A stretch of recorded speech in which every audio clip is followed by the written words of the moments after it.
traders, hello, happy Friday. It's Friday evening here where I am in Australia, and I just thought I'd make a quick, I guess this would be end of the month wrap up, and also end of the week. Normally I wouldn't actually scan the charts on Friday, even though I did close out my Aussie buy trade yesterday, so I obviously can take a trade. I only ever risk 2% at once. That's sort of a general rule that I have.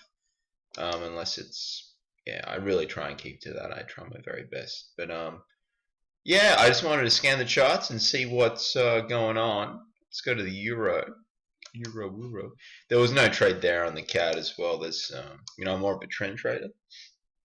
Okay, so typically what you'll see on the Friday is a lot of profit taking and, a little bit of reversal type movements. And then Monday again, will be typically quite slow during Asia. Then European session comes in, New York comes in, and after the Asian drift, you'll see not Tokyo Drift, the movie, but you'll see you might have a little bit of an increase, but it's still quite indecisive normally on the Monday. So Tuesday, Wednesday, Thursday is when I like to really get into a trade.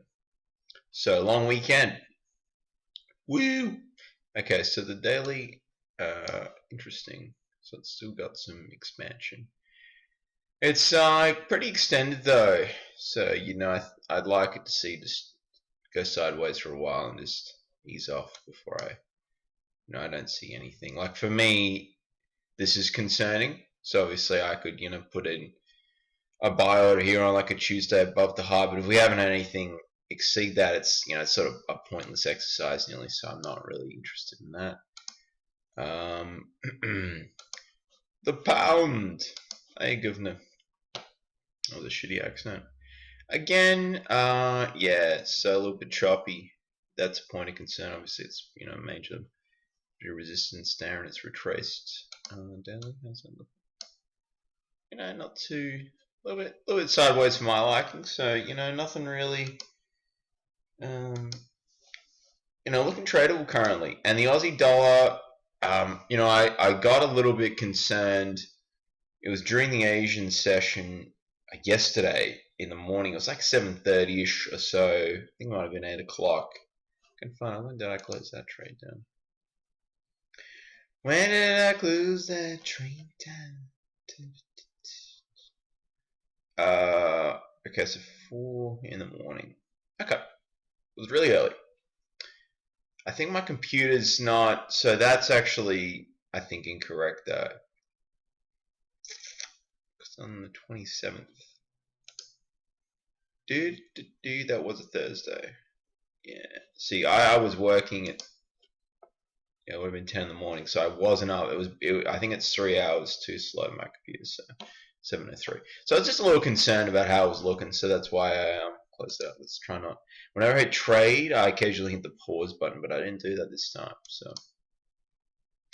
good on me. Interesting. From this is the USD yen 4 hours. So nothing quite tradable there. Like, look, that's I see a few touches that might emerge here. So I'd like to see a real nice breakthrough of the 110. What was the low on that? Or the close, not the close, the low. 110, A16. So it needs to get below that. And the daily, how's that looking? Get my head out. Yeah, just sideways. Terrible. Not trading that. We'll go the Kiwi. Oh, that's not too bad. So that's yeah, interesting. Alright. So the first thing I look for is the trend. What is it doing on the daily? I like it to, correlate. It doesn't necessarily, an aggressive entry would be if you've got a breakout on the 4 hour and it's still, a little bit sideways on the daily. But you just got to remember though that there's a potential for a fake out. So you get in. I wouldn't go the full 2%. I would just go, a 1% position because the probability is reduced. I found with my back testing. So no, Kiwi sort of retrace a little bit, so no trade there. I think that's it. Euro. Did I do the Swissy? I haven't done the Swissy. Okay, wow, that's interesting candle formation. So we might be seeing a bounce here. So this is the first up move. I'll try not to spin on the screen there. I'd call that the first up move. I'd like to see consolidate, then move up again, and then you think about it. But the 4 hours, see what I mean? So the 4 hours quite telling. So you could get in early on a breakout. You just, what I would tell you is don't expect it to run for a while. Like you can get quick profits, but I'm not keen on that currently. So that's the how I see things, guys. No trades currently for me. Nothing really on the watch list. Maybe the Canadian dollar. That's the strongest trend. So we'll see. See what happens here. But other than that, guys, if I have to say something, the loonie, the Canadian dollar, 4 hour chart, and daily's looking not too bad. No expansion here at the bands, but and the 55-day moving average has crossed over the 200 on the daily as well. So I see it just bouncing around here for a while because it's moved significantly.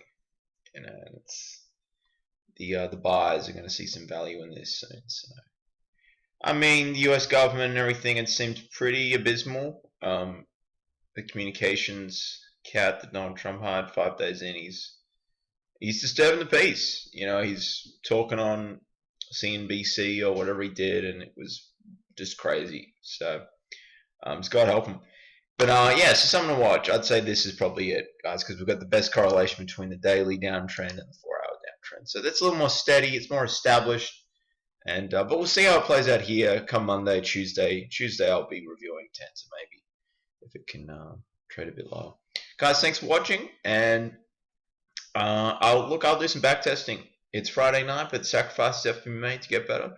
Clearly, I'm not a natural trader because I've been demo trading for 8 months, well, nearly 9 months, and I'm just profitable now. So, I'm being honest. My failures are documented all on YouTube and on the Naked Forex Now forum. I don't hide away from those things. So, I'm learning at the pace I'm learning at. So, yeah. If you do want to be a trader, just realize that very few people are naturally going to be really good at it straight away. I mean, there are going to be people that are just naturally going to be able to tolerate things, work well under pressure, follow rules, and be very disciplined. There'll be people that are good at that. But if you're not, don't feel bad because, really 90% of us, fail as traders and we lose money. So it's extremely hard, but keep chipping away, repeating, efficient actions add up, and good habits form, and you just got to repeat, and that's just it, guys. So I hope this does help to aspiring traders and some more experienced traders that are watching this and shaking their heads. I apologize. I use the forum that I use. That's about it, guys. Thank you for watching, and I'll put up a backtest video in about 30 minutes. Bye.